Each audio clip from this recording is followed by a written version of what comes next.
ఫైనల్‌గా ఈ మ్యాంగో డెజర్ట్‌ని నేను కూడా ట్రై చేశాననమాట. చాలా బావుంది. ఇంకా ఒక అర లీటర్ పాలు తీసుకొని అందులోకి ఒక 3 టేబుల్ స్పూన్ షుగర్ వేసి పాలను మరిగించుకోవాలి. మరిగిన తర్వాత కొన్ని పాలని ఒక బౌల్‌లో తీసుకొని ఒక స్పూన్ కస్టర్డ్ పౌడర్ వేసి ఉండలేం లేకుండా కలుపుకొని మరుగుతున్న పాలలో వేసి మనం మంటని లో ఫ్లేమ్‌లో పెట్టుకొని కన్సిస్టెన్సీ థిక్‌గా వచ్చే వరకు బాగా ఉడికించుకోవాలి. ఇప్పుడు దీన్ని పక్కన పెట్టుకొని 2 పెద్ద మ్యాంగోస్‌ని ప్యూరీలా చేసుకోవాలి. మ్యాంగో స్వీట్‌నెస్‌ని బట్టి షుగర్ అయితే యాడ్ చేసుకోవాలి. ఫ్రెష్ క్రీమ్, కండెన్స్డ్ మిల్క్, మనం రెడీ చేసుకున్న మిక్చర్‌ని అలాగే బ్రెడ్ స్లైసెస్‌కి ఇలా సైడ్స్‌ని కట్ చేసుకోవాలి. గార్నిషింగ్ కోసం డ్రై ఫ్రూట్స్ ఒక బౌల్ తీసుకొని అందులో మనం రెడీ చేసుకున్న కస్టర్డ్ పౌడర్ మిక్చర్ని తర్వాత బ్రెడ్ స్లైసెస్ని ఇలా అరేంజ్ చేసుకున్న తర్వాత దీనిపై నుంచి మ్యాంగోస్ని వేసుకోవాలి.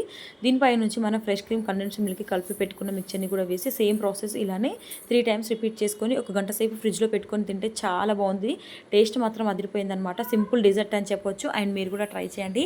ఈ సీజన్లో మీరు ఎన్నిసార్లు మ్యాంగోస్ తిన్నారు? మ్యాంగో లవర్స్ ఎవరైనా ఉంటే ఈ వీడియో వాళ్ళకి షేర్ చేసి కామెంట్ చేయండి. Thank you for watching. It's మిరియా. సబ్స్క్రైబ్ చేయడం మర్చిపోకండి.